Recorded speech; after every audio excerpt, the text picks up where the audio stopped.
Esse vídeo aqui é para os cristãos e especialmente para aqueles que se acham cristãos. Nas últimas semanas eu tenho raciocinado, pensado sobre aonde estão o sal e luz dessa terra. Afinal de contas, o cristão ele sempre foi o norte, não somente moral, espiritual, mas intelectual da sociedade. E eu te pergunto, quando foi que a gente parou de ser isso? Quando foi que feminismo, fábulas, narrativas começaram a influenciar mais a nossa mente do que de fato o evangelho? Afinal de contas, o cristão não deve ter uma mente renovada por Cristo? Uma mente renovada por Cristo não pode apoiar matar crianças inocentes, seja no ventre ou fora dele. E isso para o cristão deveria ser uma simples questão. Quando você completa, pode-se matar o inocente quando? Se você conseguiu completar isso, parabéns. Você acaba de começar um genocídio. Foi assim com negros, foi assim com judeus, foi assim com todo ditador que disse que é possível e certo matar o inocente quando, e completa-se isso e vira um genocídio. Ou seja, a discussão de todo esse PL, que praticamente foi extremamente narrativas atrás de narrativas, mentiras e desinformação, para o Brasil, que tem mais de 80% dos cristãos, deveria ser algo simples. Não podemos matar o inocente. Até mesmo porque a Bíblia fala que antes do ventre eu te concebi para nações. Mas, Nicolas, nós estamos falando sobre questões religiosas, uma questão científica. Ok. Na questão científica, da mesma forma. Estamos falando de crianças completamente formadas, com o coração batendo. Crianças que já nascem prematuras nessa mesma época de gestação.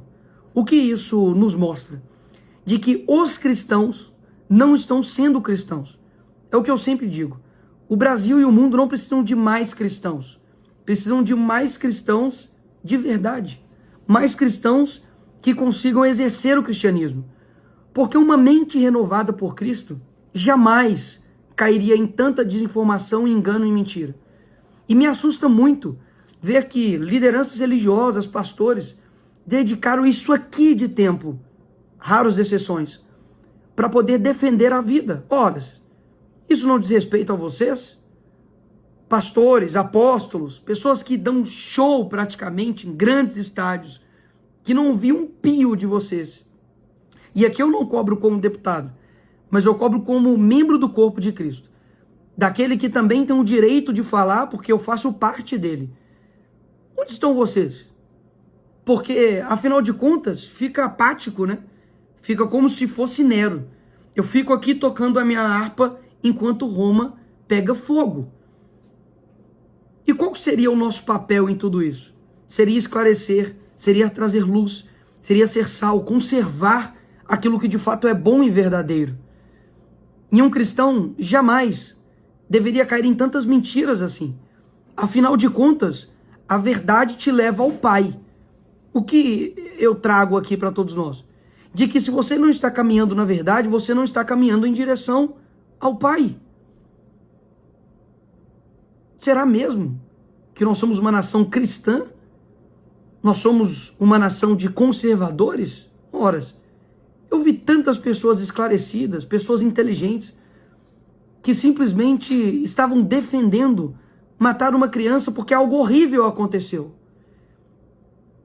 E quando nós cristãos começarmos de fato a defender aquilo que é bíblico, o mundo achará loucura? É claro que o mundo achará loucura, mas eu não estou falando do mundo, eu estou falando da igreja. A igreja tem achado loucura o evangelho. Isso para mim não é novidade também, porque a Bíblia fala que nos últimos tempos isso acontecerá. Em Oséias já deixava isso bem claro, que o meu povo perece por falta de conhecimento. Ou seja, quantos cristãos de fato estão dispostos a morrer pelo evangelho, a defender o evangelho? Eu não digo aqui no sentido, no sentido de buscar o sacrifício, de ir atrás, do sofrimento, não. Eu estou dizendo que, antigamente, Daniel ele mudou toda a Babilônia, porque de fato ele tinha posicionamento e propósito. Davi da mesma forma, Josué da mesma forma, Caleb da mesma forma. Agora, se os cristãos não estão aguentando a pressão do mundo, nós vamos aguentar o quê? Porque, Nicolas, se eu postar isso, eu serei taxado de PR do estuprador. Ora, use a tua verdade. Isto é, mentira. E quando você precisar defender a vida, independente de qualquer coisa? Afinal de contas, o cristão, ele nunca completa. É possível matar um inocente quando? Porque o que o mundo está querendo delimitar para nós é que é possível matar um inocente quando a dor foi muito alta para sua concepção. Não vejo argumento bíblico algum para poder defender isso. Afinal de contas, nós somos sal e luz dessa terra ou nós somos o caramelo? Porque, como diz Spurgeon, nós não somos o caramelo. O mundo ele não quer te engolir, ele quer te cuspir. Então, uma dica para os trans-cristãos, aquele que se sente cristão, mas não é, de que se o mundo não te odeia, algo está errado. E se o mundo te aplaude pelos seus posicionamentos, saiba que você não é um cristão. Nós não somos reconhecidos por quem nos ama, mas por quem nos odeia. E quando nós começarmos a falar que nós defendemos a vida em todos os estágios, independente do que aconteça, o que você vai fazer? Você vai recuar? Você vai fechar o seu Instagram? Você vai mudar de religião? Afinal de contas, é muita pressão para um cristão falso, né? O que eu tenho para dizer aqui é que nós estamos no começo do fim, é o que eu estou sentindo. De que para algo tão simples, a igreja está sendo tão enganada, é porque de fato está na hora do Senhor voltar. Está na hora do Senhor mostrar de fato quem é quem. E não se engane, porque a Bíblia é extremamente clara contra aqueles que lutam pela justiça e aqueles que possuem sangue de crianças inocentes em suas mãos. Esse desabafo aqui não é de um deputado. Esse desabafo aqui é de um cristão que tem erros, falhas e que só está de pé por conta da misericórdia do Senhor. Mas um cristão que entendeu o seu propósito e que jamais vai retroceder 1 centímetro que se quer para poder lutar pela verdade bíblica por conta de uma pressão de um coletivo que nós nada devemos a eles.